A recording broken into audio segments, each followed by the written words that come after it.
Also, we have experiences to share.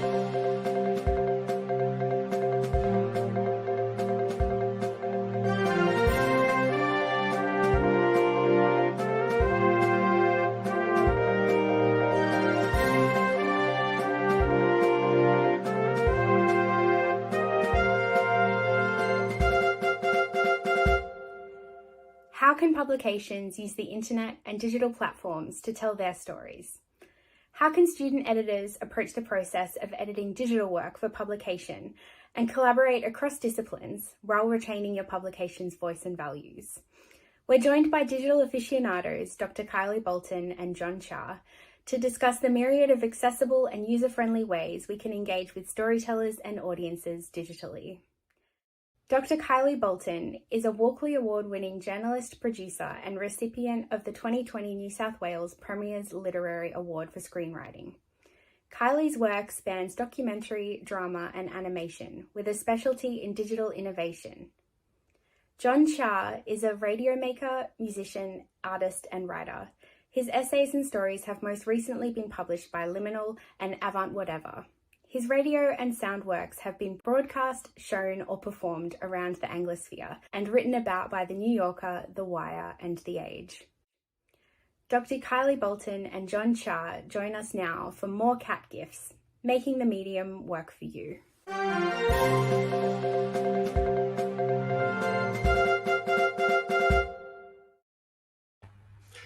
Hello, and welcome to this session of Express Media's news conference. I've got to say I'm loving those titles and that little skin. It feels very newsy indeed. This session is called More Cat GIFs. I say GIFs, I know it's GIFs, making the medium work for you. And it's about editing and publishing on digital platforms. My name is Jon Tjhia, my pronouns are he, him, and I have, if you can't see me, I am sitting in my bedroom with, I don't know how, I've got short black hair, a shirt over a t-shirt, and I'm looking at the camera. And I'm streaming from Wurundjeri and Boon Wurrung land in Naarm or Melbourne. And I'd like to pay my respects to the traditional owners here, whose sovereignty is unceded and ongoing. It always was and always will be Aboriginal land. First up, we're going to introduce ourselves quickly so you have an idea of our backgrounds, experience, and the kinds of work that we do. And then we'll lead you through some key questions and ideas that might help you in your own digital publishing adventures and offer some examples of when we think it's done well. We'll also take your questions, so please drop them in the comments on YouTube or tweet them with the hashtag EMNews21, and we'll get to them either during or after the session. I'd also like to encourage you, if you have examples of digital publishing that come to mind that you really like as we go, drop them in the comments too. And if you want to, you can also make a note of whether they're local or international. So first up, I'll introduce myself really quickly. I started writing professionally at 15, writing music reviews for VoiceWorks. I learned how to work with sound, mostly through playing and recording with bands, and that has kind of fed into my ongoing work in multimedia and radio.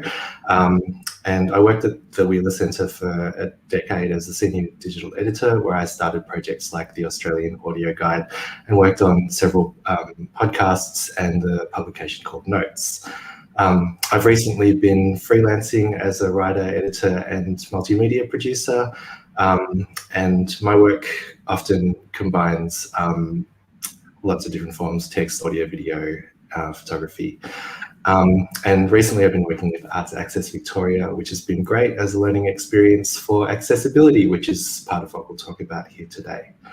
Kylie, would you like to introduce yourself? Yeah, hi. I'd like to acknowledge the traditional owners of the land upon which we all live and work. And I'm seeing so many of you writing where you're coming from, where you're streaming from. I would like to pay my respects to the Gadigal people of the Eora Nation, to elders past, present, and future. I just love that you mentioned when you started writing at 15, because I always start like I'm a filmmaker and a writer, and I work at SBS and I work at NITV, and it's it's you sort of become your organisation, and at the end of the day, we're all just people, and we're people that can change institutions, and we're people that can work outside of institutions. And in the last year or so, I've been doing more of my own work outside of my day job, and it's just really nice to kind of reflect on, you know, where you started and where you've come, and that can be starting a year ago, or that can be starting 10 years ago. And I also started doing reviews. I think my first published paid article was for Metro Film, and I did a review of a Satyajit Ray biography. And I remember reading this book and having all of these notes, like so many post-it notes on this one thing, and I took so long to write that review, and I think I got $200 at the end of it, but it was like weeks of work. I don't know if anybody out there has that sort of experience, but why I'm here today is because in my role as commissioning editor for online documentaries at SBS, I have been working as part of a team of creatives. I'm the writer-director or the producer, and then I work with creative technologists, and we create interactive documentaries. We create projects for the web largely, although we change forms. You know, there's been AR work and VR work, and I'm now commissioning a work for On Demand, SBS On Demand, as an interactive work. But I work with teams of people, including freelance creatives, to tell stories that are looking at our charter of inclusion and diversity, and also pushing at innovation. So that's really the work that I do, and the work that I'll talk about today. I'll talk about a couple of the projects that I've done, and sort of deep dive into them a little bit, and some of the ways in which we concept those projects, because concepting is obviously really hard.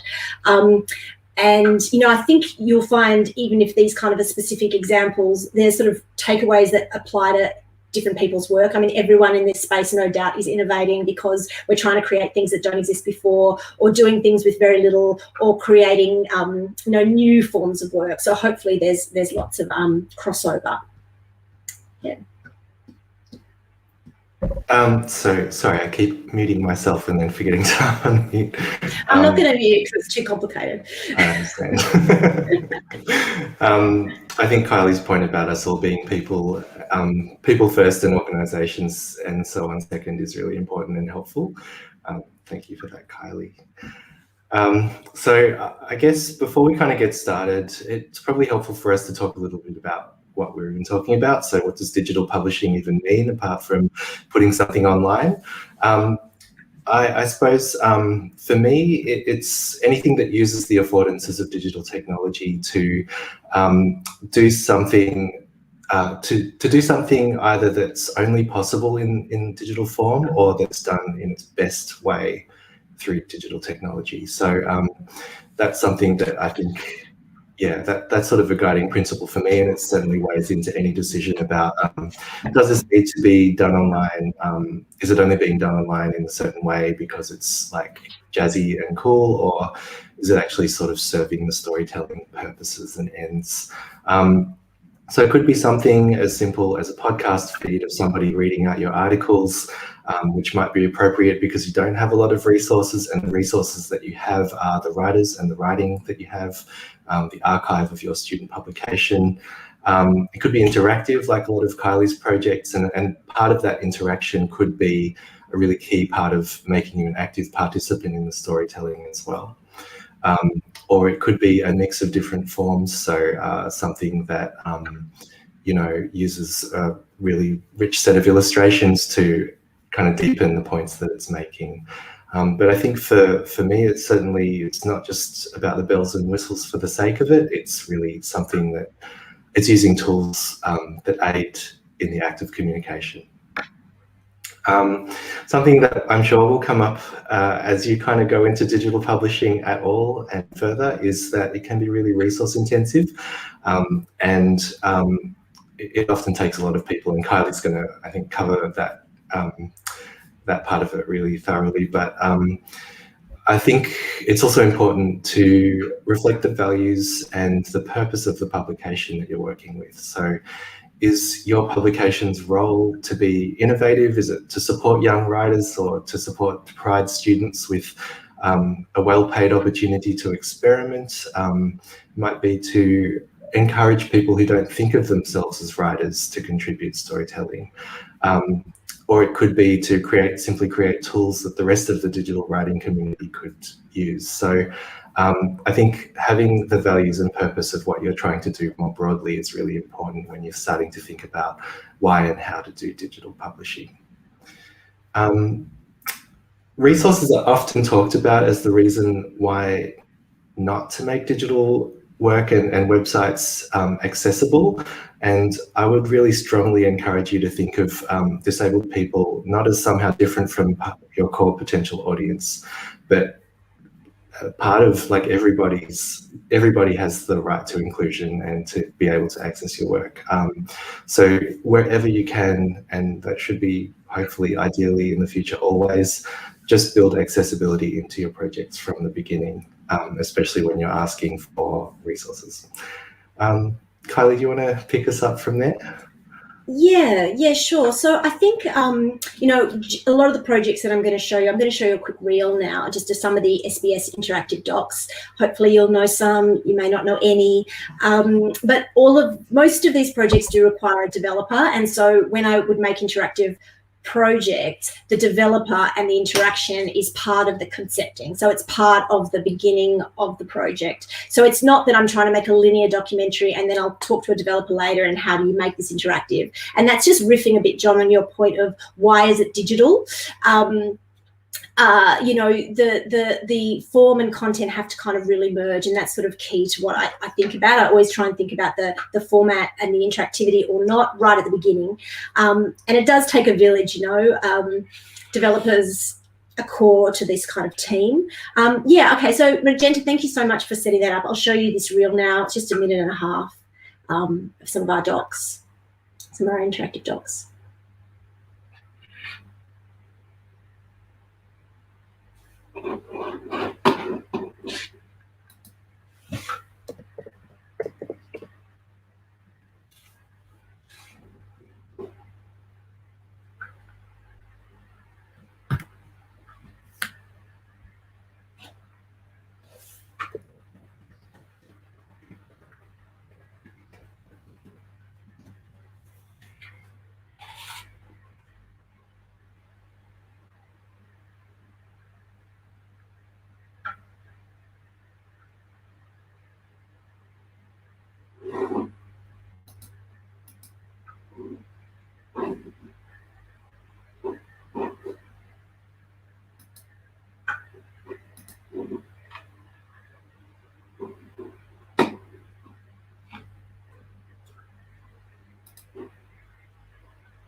Thanks everyone for your patience with that. It's meant to have sound and it's got a really cool, yes, imagine the music in this section if anyone can't hear it, as Magenta says in the comments. It actually was okay without sound.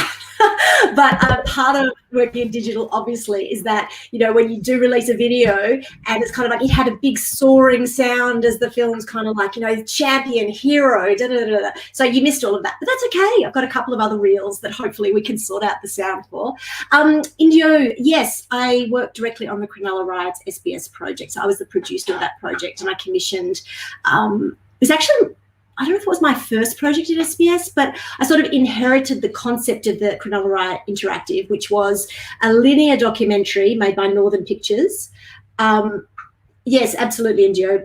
But there were there's light and shade in the projects too. So yes, the Cronulla Riots is a really kind of important documentary in which we looked at the history of the riots or the stories of the riots from the Lebanese Australian perspective for the first time. And it was a linear doc of 60 minutes, which is really long for an online project. For those of you who are working in this space, it's really long. But consequently, that form of 60 minutes that we inherited this doc, we created an interactive component that was equally as sort of in detail. So I commissioned something like 75, 80 pieces of work for that. Academics, first-person testimonials. We licensed photographs from the time. We had Andrew Quilty's really exceptional photographs from the time, which was almost like, you know, a driving force in the terms of that kind of like that grittiness and that sort of those incredible images that he produced. But that project ended up winning a Walkley, and I think it was a really important project because it did enable a number of voices from a community that was underrepresented to have a say, especially as it was released 10 years on.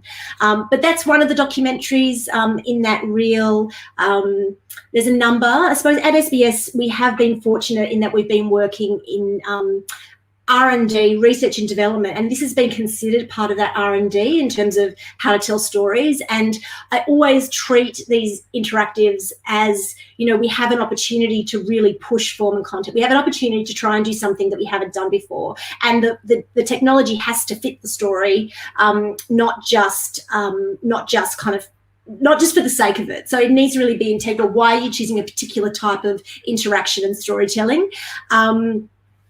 One of the projects that I might show you, and I'm gonna actually, in that 20 seconds, Magenta will show a little reel, and there might be some sound on it. But I want to talk about two projects. One which is potentially really research light in that it was done on Instagram, so open access, no developer, but very much integral to the story we were trying to tell, which was the story of the Rohingya Australian community through the lens of one family, Yunus, who'd come to Australia, living in Melbourne and Springvale, and his family who were in the Tungkali refugee camp in Bangladesh. Mobile phones were seminal to the way in which they communicate with each other. It's seminal to the contemporary refugee experience. And so by telling a story on Instagram, it was also something that was, you know, sort of organic to the project subject matter. But, you know, we tried to do something really different with the form and no developers. And the second project I'm going to talk to you about is really sort of resource intensive, using artificial intelligence to enable the user to interact with the story using 14 Southern dialect Auslan signs, super resource intensive. But again, integral to the story itself, which is about Auslan, communicating in Auslan, and enabling the user just to interact, not learn Auslan through our project, but just interact and sort of shine a light on that experience and sort of be just have the opportunity to learn 14 signs only, but not the whole language. So, Magenta, should we show this 45-second reel of She Called Me Red, our Instagram documentary? What do you think?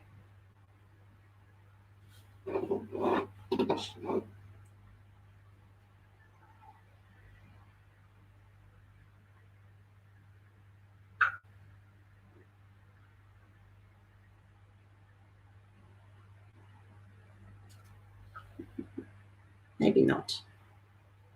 It's okay. All right, I'll just show you the project now. Won't be a sec.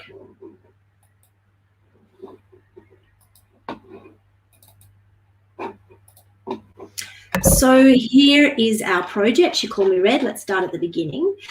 So in 2018, in August, it was the first year of the Rohingya, the onset of the Rohingya crisis was looming. And we wrote and directed the world's first live documentary for Instagram on the subject. We wanted to get beyond the headlines and make space for a personal story to emerge that could raise awareness of both the global context for the crisis and the circumstances faced by Australia's newest refugees. We approached it from a number of ways. So one is that we worked with an artist called Matt Huynh, who I'd worked with on an interactive graphic novel called The Boat, which was also an adaptation. Matt is fantastic. He's in New York. He created some of the artwork. We worked with a photographer in Melbourne called Chris Hopkins, who ended up winning a Walkley for his work in this project. We worked with a photographer, GM Akash, in Bangladesh. We worked directly with Eunice and Eunice's family, who sent us footage directly from the camps on a daily basis. We tried to innovate, inform. It's like, I think of this project as a bit of a Trojan horse. You know, we went into Instagram, which obviously is a hugely popular platform, but, you know, not necessarily the place where as much of this kind of work is happening, obviously. And a big point is life is changing constantly. So yes, when we did this in 2018, you know, maybe it was really revolutionary, different. You know, before that, people had done work like this in different capacities. The National Film Board of Canada had done sort of a photo essay on Instagram, which was an inspiration. You know, you can see here Chris's work is really, really beautiful. This is Eid and in Melbourne in Springvale, and then we framed it with Maddie's artwork. So we really we took photograph, we took animation, we took artwork. We used some videos that we had from the camps. This is Eunice's mum. This is a beautiful, iconic image that Chris shot on Eid. I mean, the hills hoist in the background. I mean, this is just part of the kind of the results of the project and who you pick for your team and who you're able to have on your team. You know, I'm obviously very fortunate that I was able to commission Chris and Maddie. And also in-house, I worked with Ella Rubley, who's an accomplished journalist in her own right. Every day we posted highlights from the camp, which we really enjoyed being able to do. We were very lucky. We had to wait for the Wi-Fi to be available on the camp. We also worked with a researcher who created some sort of information stories. So we used Instagram stories for these sections and we highlighted them every day. We were able to kind of try and communicate more of the complexity of the story. This community, importantly, had told us in our research phase that they feel that they were the most unwanted community in the world. So, you know, starting from that point and trying to, you know, work with them, tell them how much we valued their story. This is one of our kind of explainer stories, how much we valued their story and how valued they were was part of the process and something that we could be really proud of. Might come back. Okay. Just wanted to say I have that video ready for you if you'd like it still. Yeah, I mean, no. You have to. It's tough with these because you have to. You have to check the sound stuff earlier. But yeah, and we were able to work with an editor who was able to cut these trailers for us every week. So we were able to kind of like try and get social media, use Instagram, Facebook, other forms of media to kind of highlight what we were doing and get more audiences to our project. Give it a go. Give it a go, Magenta, if we can.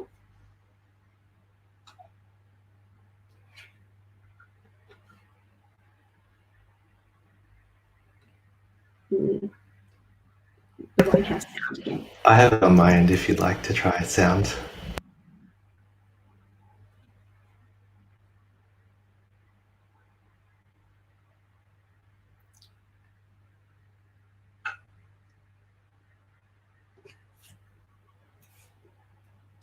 John, did you want to do something or should we just keep going? Yeah, I'll run it in 1 sec. Oh, it's not giving me the tick audio thing. It's okay. Let's just keep going. It's all good. All right. So, yeah, I mean, I think that why I wanted to talk to you about She Called Me Red today was not only is it a platform that you can use open access, you can put your content on, you can go to audiences where they exist. So for SBS, you know, this is not just SBS audiences, it's sort of trying to capture people in different environments, and obviously social media is something they're there already, and how do we capture their attention and bring all the qualities of storytelling that we want, that we kind of really value at SBS, and bring that into this space.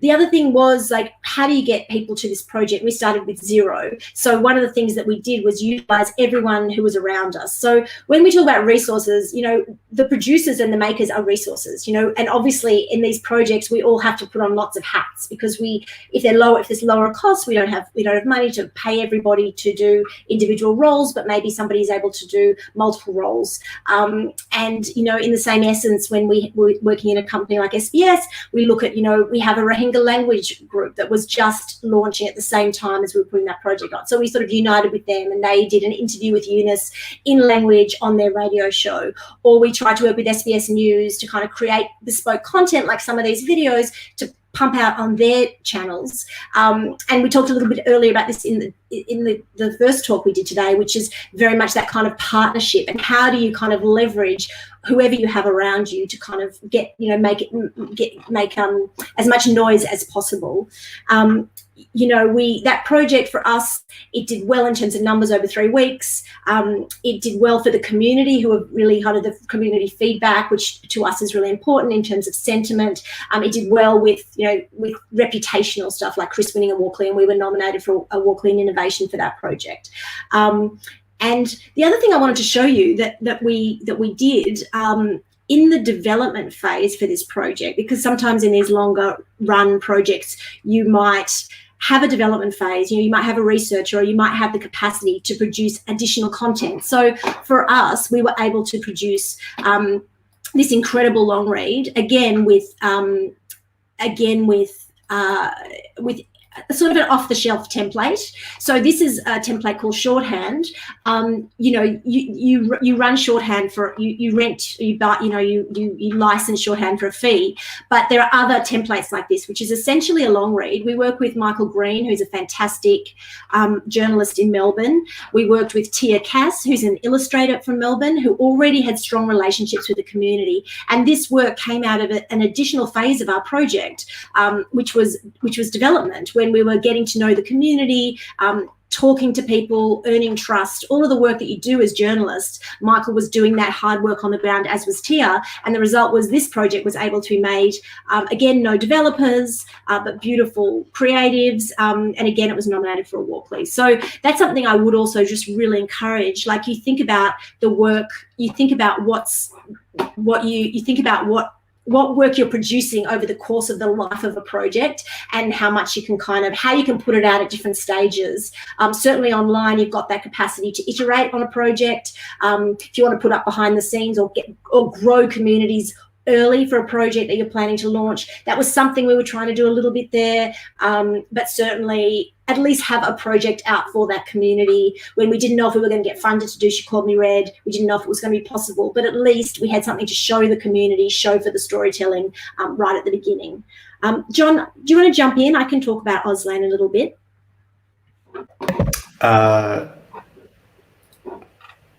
Or else I'm happy to keep going. Yeah, no, you go ahead. Okay, so while I have you all, I might just talk about a new project that we're working on, which is really exciting. Really long germination of this project, particularly because we're working with the deaf community, and I think if we're going to talk about accessibility and diversity of voices, we also just have to talk about that you need time in projects to ensure that all the consultation is done, all the right people are at the table, all the right people are included in that conversation, and be prepared to understand what you don't know. So, I'm not presenting on Ravi and Emma for this conference particularly. I'm going to talk about it as one of the projects, but when I do just present on that project, I do that with Ravi and with an Auslan interpreter. And Ravi's going to present the project on his own, coming up for the AIDC in Melbourne, which is the documentary festival. And Ravi and I are co-presenting with the developer from Mozilla coming up in March. So, we are always educating people. I mean, not necessarily Express Media, but we're not Express Media, but we're having to educate that you need an Auslan interpreter. You need to provide questions in advance. You need to do all of this kind of stuff. And also we need to make sure that we get it all right along the way, which includes a level of governance with a project that, I don't think I've worked with to this level before as I'm doing in this project, but it's so gratifying and so incredible to bring people along right from the beginning on a project. So Magenta, if you can show this Ravi and Emma clip, please give it a go. This is a work in progress. So I'm showing this to you, but it's not finished, and it's going to change. So it's just a video compile of some early assets. Hopefully we can hear it because it does have a beautiful score, but the text is not right. So I can talk about some of the things that I've learned in terms of the process of this project if people are interested. Keep the questions coming if there are particular things you want to hear. Okay, Magenta, do you want to try? Yes.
Thank you so much, Magenta. Beautiful. So that's, thank you. So that's Buck, which is an agency in Sydney, who was recommended by Ravi, who's a designer in London, have done those assets. And yeah, the soundtrack's beautiful. And no, it will be a really great project. But for example, you know, that's a compile. And earlier I think that we had this idea that we could, oh, you know, you can use language like teach Auslan, teach sign language. You can't do that. You can't do that with 2D animations per se. You know, you need to go to an Auslan course and learn how to do it and sign with other people who can speak fluent Auslan. So there's so many things that we're learning along the way, and super grateful to have the patience of a lot of people, but it is such a gratifying project. It's a really fun project. But you know, for this project, we're working with an artificial intelligence agency called Silver Pond in Melbourne, who are helping us create the technology to enable a user to do these 14 signs and have them recognized by the computer, and then that will trigger a celebratory animation. So if you can do friend correctly or cat correctly, or you know, you will get this animation. It's very joyous. But then the question comes in, which is a question that we ask ourselves all the time: who is the computer being trained to recognize? You know, like, so we need people. Look, we did 300 volunteers, some fluent in Auslan, some not fluent in Auslan, all different people, all different ages, all different everything, to try and ensure that the computer is you know, an accessible computer that recognizes all different types of people. So that's been a long kind of job, and now we're going into build. So we're going into build. Now, there was a question that I really liked by Indio. A question is, have you ever had to convince skeptics when taking a new approach to a more traditional form of presenting stories? Of course, that's such a great question, because it's so, you know, it's so true. I mean, she called me red, which I thought was just like a win. Like, I just thought it was such a win. She called me red. Like, it's such a good, I thought it was such a good idea. But of course I had to convince so many people. Interestingly, some projects are very, very clear. So again, about this concept and this like pitch, you know, like an interactive love story that uses gesture recognition technology to allow the user to learn a number of select signs. That was really easy to get past, because it was very, very clear. Or The Boat, an interactive graphic novel of Namley's seminal short story, you know. That was really easy to communicate. And some things are not so easy to communicate in what's like a one-liner or an elevator pitch, you know, and you have to, and I think the nature of this work is that you're trying to create things that don't yet exist. You know, you're trying to be ahead of representation. because you're trying to iterate on what's out there. So yes, the long and short answer to your question, Indigo, yes, you do. You've got to do it all the time, especially if you're trying to convince people to fund you. Jon, don't you think? Yeah, absolutely. And I think for writers as well, you do have to convince people. If your publication's kind of remit is like to tell stories in an innovative way, then you definitely have to do some education with writers who may not have done that before. And we might cover that in a little bit, sort of what the creative opportunities are for writers and other kinds of storytellers. Yeah. So yeah, go for it, Jon. I'm happy to stop talking. Cool. Oh no. And thank you for these great questions. We will get to the ones that we don't cover. We'll get to you for sure. So for me, I guess just very quickly at the Wheeler Centre, I worked with a small editorial team of 2 or 3 to produce various projects, a lot of them involving unpaid hours, I'll be honest, and collaborating outside of the organisation as well, which I think is a really good, it's essential. It's always essential. Very few people in the whole world have teams of people just ready to do this kind of work all the time. I think that, again, when you sort of talk about convincing skeptics and stuff like that, part of that can be guaranteeing that anyone will notice and engage with the work for the amount of resources that it takes.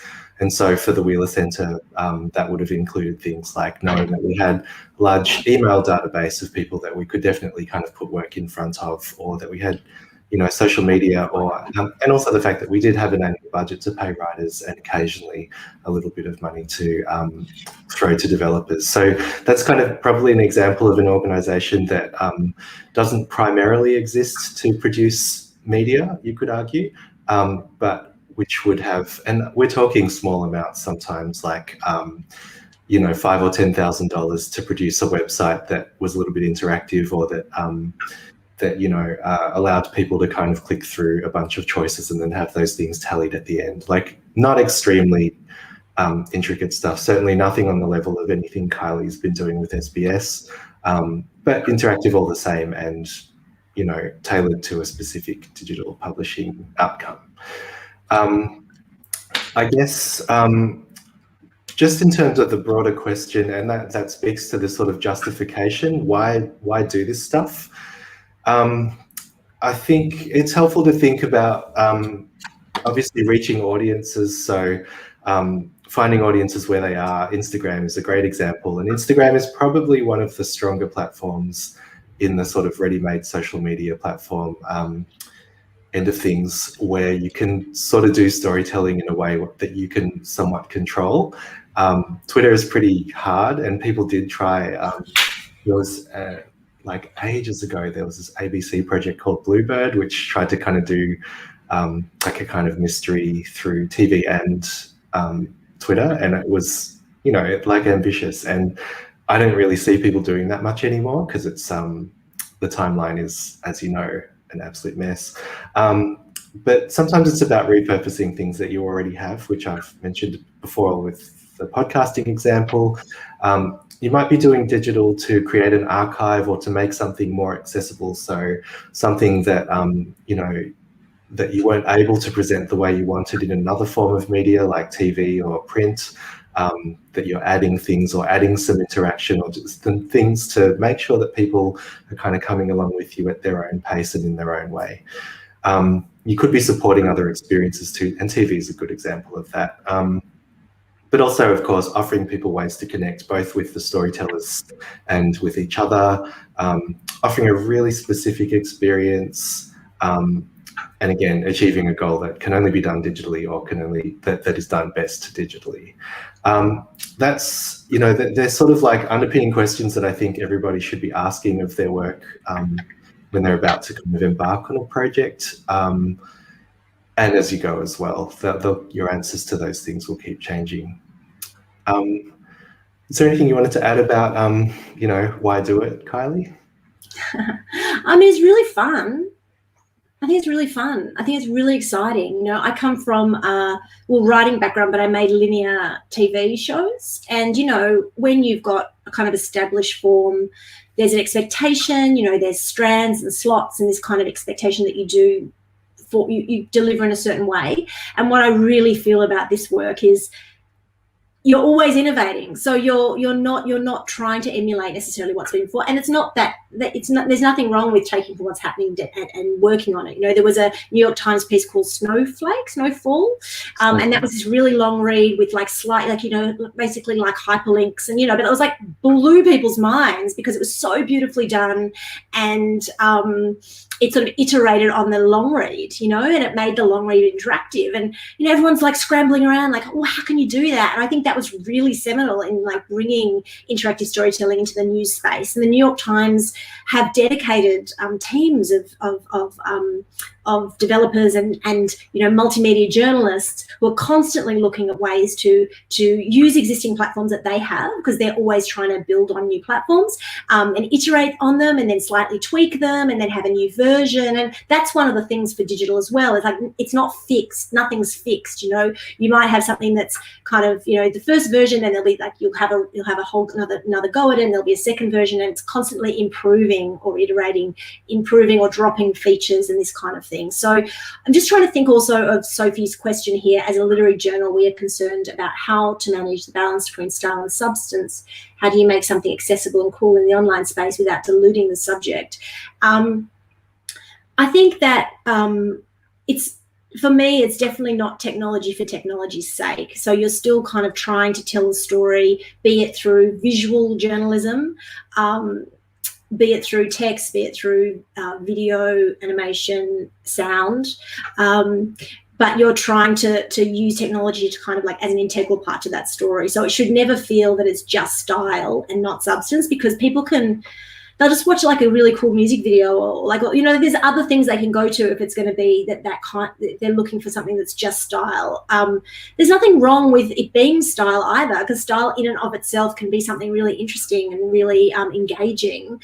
But it just depends what your ultimate goal is, just to sort of riff on Jon's earlier point. So for you as a literary journal, you want it to be both style and substance. So how do you do that? I think you take your editorial guidelines and your editorial ambitions and you bring it into this space and you start to iterate on what is possible. You know, for the Namley piece, it was like I wanted to adapt his short story. Like no one had adapted his short story. It's an amazing short story. His collection of short stories were amazing. And it just felt like that was something SBS should do. And, you know, that project was really, you know, at the time when I made it, like it was really light on my concept. It was interactive graphic novel of Namley. Like I couldn't get away with that then, but now, you know, this is another thing, you know, we're bringing online into the mainstream, and it does have to be, you know, you have to kind of like fight even more and more and more and more to make things and to justify your existence and to take money from other areas. But, you know, maybe now it would be like it's a confluence of cutting-edge web technology and ancient technique with Japanese sumo-inspired ink illustrations. That's what Matt Queen is saying. Meet WebGL animation interaction. You know, it's like 300 illustrations on the screen, 59 of which can include custom animation, sound effects and layering, or first ever interactive graphic novel of its kind, you know. But we didn't know that at the beginning, you know, we just sort of, it was a very intuitive thing, and we didn't necessarily know it was going to coincide with the 40th anniversary of the fall of Saigon. I didn't know that the Vietnamese Australian community was so touched by this moment. Like there is no one in the Vietnamese Australian community who has not had some personal experience with that moment in 1975, like be it your mother or your grandmother or you. It was such an important story, and it was and the way that we told it, which is through digital, which is by bringing Matt's amazing illustrations to life and Nam's beautiful words, and Sam Petty's sound. Like Sam did sound on, you know, Animal Kingdom and Somersault, and I mean The King. I mean, Sam's amazing, but he wanted to work in this space too. So that's another thing I can share. You know, if you find artists and creatives, they also want to learn in this space, because everybody has to be open-minded in this space, because you don't know exactly how it's going to work, and you don't know exactly, like you have to trial and error a lot of things. You have to do that process. And if you just want it to be like A to B to C and get it out there, that kind of work, you don't have, it might not be for you. But there are a lot of people who are really interested in experimenting alongside with you, which I find really exciting. Yeah, Jon, do you think did I answer that question? Do you think, is there something else? I think maybe something we can do is bring in that other Twitter question as well about small steps that student pubs and lit journals can take to incorporate more digital content. So I think small steps is really key too. I know that it can seem really intimidating, or that the bar is really high. I want to just share quickly a couple of potential examples of approaches that you can take. So I'm going to skip that one. This is Liminal magazine, and I also I'm going to go to this later. At the Wheeler Centre, we didn't have any resources apart from what we already had, which was our kind of publishing platform and the staff. And the staff is an important one, because you can teach yourself things, and you can use your imagination, basically. So you don't have to do anything that's super complicated in order to do something that's a little bit different. So this is a really quick example I want to talk about. It was a speech that a Wheeler Centre event contained, I guess. So Claire Wright, the writer, talked about an experience that she had. Susanna Espy, the songwriter, saw the talk and wrote a song that was inspired by it. And we heard this story and we wanted to cover it somehow. And we did something really simple, which was basically I Googled how to kind of make these kind of speech bubbles in code. And because I could kind of embed code like you can in most publishing things like WordPress, I just spent a little bit of time trying to get it to look like how I wanted it to look, which was like a Facebook chat. I don't think this is particularly groundbreaking or innovative, but it's really simple, and it just adds a little bit of something extra to the experience. It brings it into the realm of being easier to relate to, because this obviously resembles what it's like having a chat on social media, and then it's got a couple of embeds from what happened afterwards. It's really simple. It probably didn't really take that long, but it's something that you could do too. CodePen is a good place to look for that kind of thing, because they have a lot of tutorials and examples if you're at all inclined to learn code. This is another really quick example. It's basically it was submitted as a comic by Rachel Ang, and we basically said, look, it looks awesome, I love it. Do you have Photoshop files? Can you send us the layers? Are you interested in collaborating on animation? So most of it, as you can see, sorry, it's being scrolled very quickly, is static, but then some frames have just like a 4-frame animation that just adds a little bit of a surprise as you're scrolling through it. Again, this probably took me about 4 hours, which is probably in the realm of what a student publication can offer, especially if you're trying to learn something as well. And I think that's another thing that you can kind of talk about as your rationale for doing this kind of thing, is it's an opportunity for you as editors, publishers, to learn a skill and to have an immediate place to apply and present that new skill. I guess if you're happy for me to just roll in quickly, Kylie, to why writers should be interested in this as an opportunity.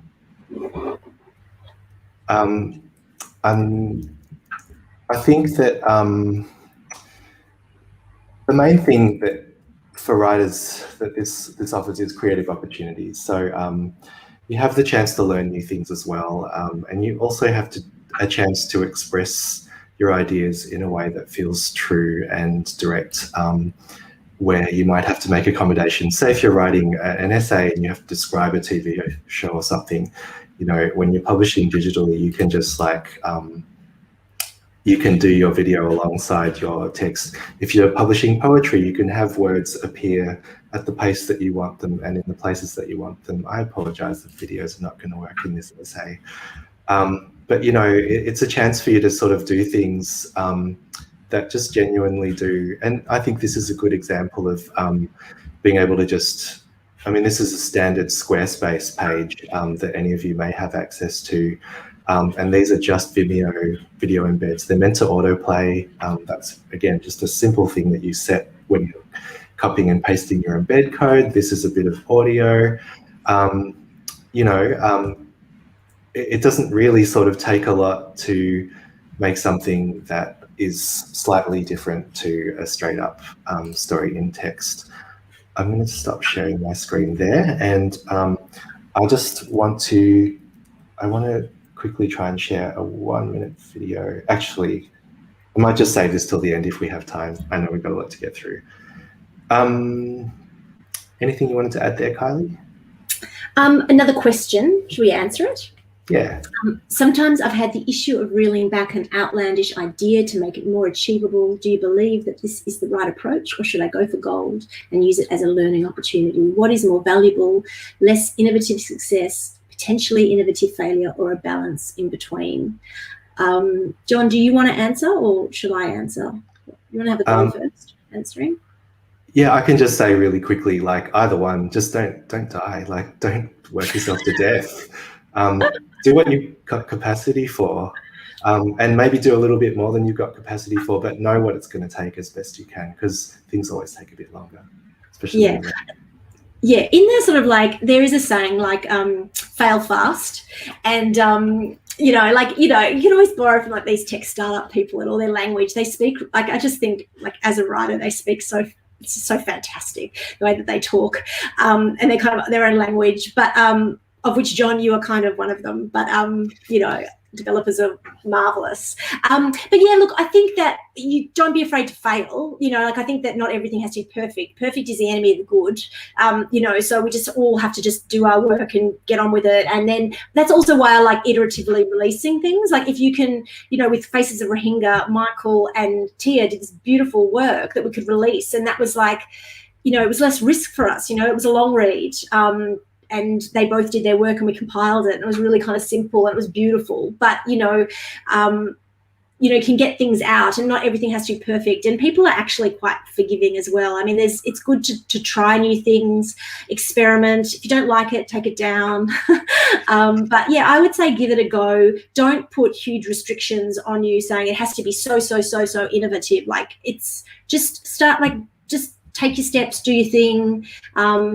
And, have fun while you're doing it too. I was speaking to a filmmaker the other day, and they said it's not rocket science, or it's not, it's like you've got to have fun in this work as well. Like, because it's important work. It's kind of like, can be really emotionally draining. It can be very traumatic work. But at the same time, when you work in this space and you're working with animators or illustrators, and you're finding ways to kind of give different access points to the story, sometimes it can be a really hard, dark story, and you can just put a beautiful little animation with it, and it just kind of lightens it. It is a different entry point, or it allows you to feel emotions you might not feel otherwise. Something that I really like about the boat, and something that my manager, my boss's boss, told me, he just said, you've found a way to feel emotion on the web, and that's really hard, because if you think about it, our work is going out there with everybody else's work, and people are like multiple tabs, and they're like in different zones, and you're asking someone to engage with a poem or a story, of some, or a piece of journalism that you want them to sit with, and time is so hard for people to give you. And so just even sometimes a little bit can go a long way, just in terms of your question, and I think audiences appreciate it as well. It's different, it's a different way of engaging, and sometimes you're positioning them from the right. It might just be a quick animation at the top, and that's all it is, but it might be a way of signaling to your audience that this is a bit different, like, I want your attention now, or something like that.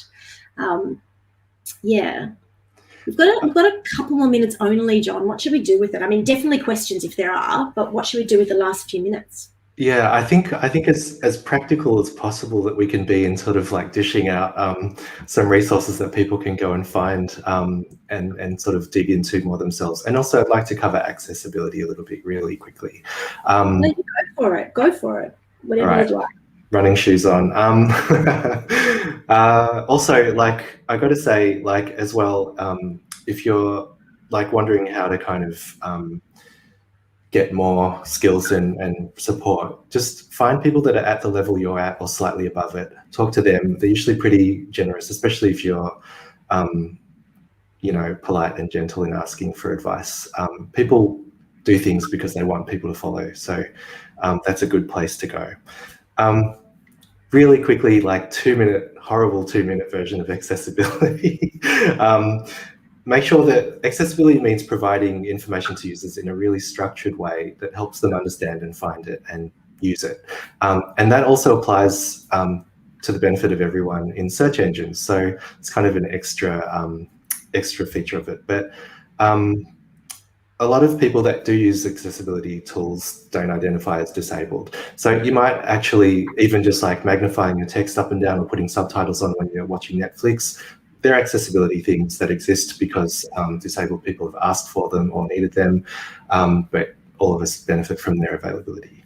So online, this can include alt text, image descriptions, transcripts or captions for audio and video, audio description of video, audio versions of text, and again, increasing size and contrast of text.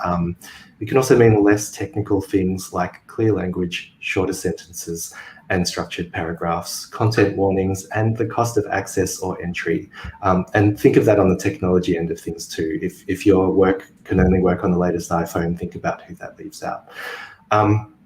Really quickly, if you want to find out more about this stuff, afdo.org.au has a good piece on social model of disability, and just if you Google social model of disability, it's really helpful just in terms of what disability is.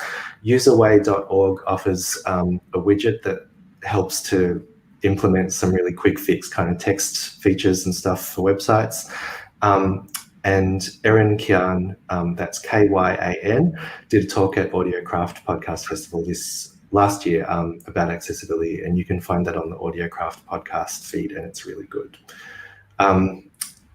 Tools. Should we? Keep going, Jon. You're on a roll. I'm speaking so fast. It's horrible. I mean, everybody. Yeah, it's all good. It's all good. We've got 4 whole minutes to go. 4 whole minutes. Yeah. If you got final questions, please pop them in the chat. And no one's shared their favorite digital publications as well, or pieces. So if you've got those in mind, please pop them in now while you can. One of the things in terms of just getting a website to look really good or how you want it, there are a lot of free or cheap or affordable-ish platforms like WordPress, Squarespace, Cargo is a good one that not a lot of people know about. Theme Forest and Envato Marketplace and WordPress.com are places where you can buy themes as well, which often have got some kind of digital storytelling features. So again, if you can't afford a more expensive platform or custom stuff, then go for those. Also, you can get themes and then pay a developer or pay that developer to build a feature for you. So say a theme is like $100 and it has almost everything that you want. Just ask them, like they might charge you $200 and you get like the little audio cool thing or the caption thing or whatever that you've been wanting. Another thing I think is really cool that has a couple of weird features that will make your student publication stand out a bit maybe is Night Lab. That's night as in chess piece night. They publish or they create these tools like, what's it called? SoundSight, which is basically an inline audio player. So if you hover over the word Express Media, it has a little play button. You press it in the middle of an article and it might play the Express Media theme song. I hope you have a theme song. They have a few good things like that, so check it out. I think I'm done with this huge ramble about things. No, I think it's great. I think it's great. I mean, I'm happy. Like, if no one else has questions, I'm happy to kind of wrap it there. But what do you think? I guess if we've got 2 more minutes or 1 more minute, I would say also skills that you can gain through YouTube tutorials, Googling it obviously. Coursera and those online courses are really good, free as well. Skillshare, it costs money, but they've got good targeted courses. Domestika with a K, it's Spanish language first, but also has good tutorials. CodePen, as I mentioned earlier, if you're looking at really wacky interactives, p5.js, is something you should look up if you're familiar with code at all. A newsletter called An Artist's Guide to Computation is really good. Also one about AI that I've forgotten right now. Twine is cool, lots of people are using that. Express Media toolkits and workshops are a great resource, and Emerging Writers Festival too, and lots of writers' festivals do offer these workshops, so check them out. I think great. Magenta just said that she'll compile them and send them out to all attendees after news, which is great. And just for inspiration, you know, South by Southwest, they put all their videos online. You know, you can't go to Austin, no one can go to Austin, but you can watch some of those people speak in all different fields. I think that's really inspiring. You know, you don't necessarily just look at things in your field, but you can get inspiration from across the board. The National Film Board of Canada have a lot of free interactives on their website. They're one of the kind of world leaders in this space, as are Arte, which is a French organisation, more interactive documentaries, but still. Id for Doc Lab also can compile things, can show Webbies, which is an award every year for the best of digital globally. You can look on their website, look at past winners, look at some of those ads, look at some of those video clips, look at some of those interactive docs or audio pieces and see what you like. You know, there are inspiration coming from all different kinds of places. You know, gaming is a huge source of inspiration. There's a lot of money in gaming. So obviously none of us are emulating it at any time soon, but at the same time, looking at the way that people are using story in those spaces and looking at how people are growing to understand story while using games. Guardian, of course, ABC Story Lab, and Sundance New Frontiers, which is now on. You know, I think you can have a look at some of those films now that are the festival just started. That's us, Jon. Thanks so much again. Thank you, Kylie. Thank you, everyone, for joining us. Have a great day. Thank you. Bye, everybody. Bye.